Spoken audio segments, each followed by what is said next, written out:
السلام علیکم، welcome back to our channel. اور آج کا جو ہمارا ایڈیٹوریل ہے وہ ہے لمیٹڈ چوائسیز.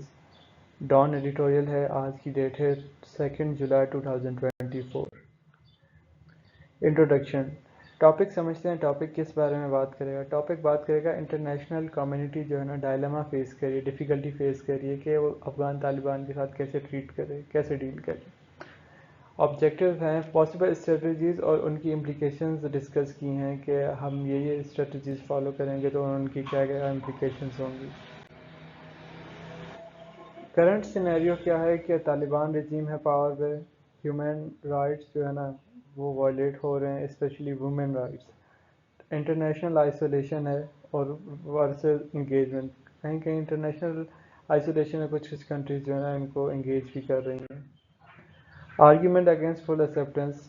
ایک آرگیومنٹ دیتے ہیں وہاں پہ آتھر اور وہ کہتے ہیں کہ lack of commitment to women rights and inclusivity.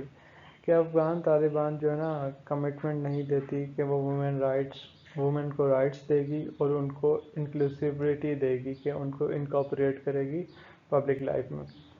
Risk of legitimizing the regime without reform. ایک رسک یہ بھی ہے کہ اگر ہم ان کو لیجیٹیمائز کر لیں، ایکسیپٹ کر لیں طالبان حکومت کو، تو یہ رسک ہے کہ وہ ریفارم کے بغیر ہی نہ کام چاہیں گے. وہ کہیں گے کہ وومن رائٹس کو ہم وائلیٹ کرتے رہیں، اور یہ رسک ہے کہ وہ ریفارمز کریں ہی نہ اور ان کی بات بھی ہم مان لیں.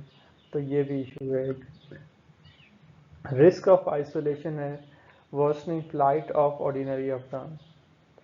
اس کا مطلب یہ ہے کہ worsening difficulty of ordinary Afghan. Flight کا مطلب ہے ڈیفیکلٹی، کہ آئسولیٹ ہو جائے گی تو انٹرنیشنل کمیونٹی سے تو نہ یہ لوگ جو ہے نا ٹریڈ کر پائیں گے، اور ان کی جو ہے پاورٹی انکریز ہوتی جائے گی. ٹریڈ نہیں ہوگا تو ڈیولپمنٹ اور پیچھے ہوتی جائے گی اور یہ بہت پیچھے رہ جائیں گے. اس سے جو آرڈینری افغان جو ہیں وہ زیادہ سفر کریں گے. ہیومینٹیرین کرائسس تو ویسے ہی اور زیادہ بڑھ جائے گا.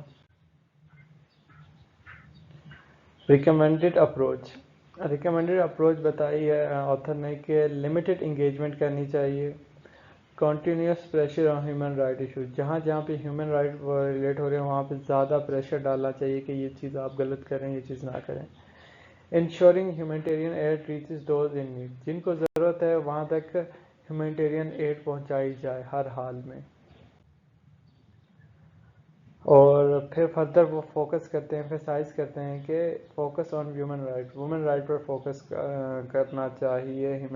یہ انٹرنیشنل کمیونٹی کہتی ہے. Importance of education for women بہت زیادہ ہے، تو وومنس کو رائٹ آف ایجوکیشن دینا چاہیے. پارٹیسپیشن دینی چاہیے پبلک لائف میں. جیسے کہ آپ دیکھ سکتے ہیں کہ بہت ساری فیلڈ جہاں تھی پالرز وغیرہ بند کرا دیے، یونیورسٹیز وغیرہ بند کرا دی، جو ہے وومن کو بغیر حجاب کے اور بغیر محرم کے باہر جانے کی اجازت نہیں ہے. کنکلوڈ اس بات پہ انہوں نے کیا کہ بیلنس اپروچ رکھنی چاہیے فار افیکٹو چینج. اگر افیکٹو چینج کرنا چاہتے ہیں تو بیلنس اپروچ کو ہمیں فالو کرنا پڑے گا، اور وہ پالیسیز کو سپورٹ کرنا چاہیے جن میں جو ہے نا زیادہ پریشر سے ہم ریفارم لا سکتے ہیں. Thank you for watching this video. اگر آپ کو یہ ویڈیو پسند آئی تو کائنڈلی ہماری ویڈیو کو لائک کریں، ہمارے چینل کو سبسکرائب کریں. Thank you for watching our video. Stay tune. اللہ حافظ.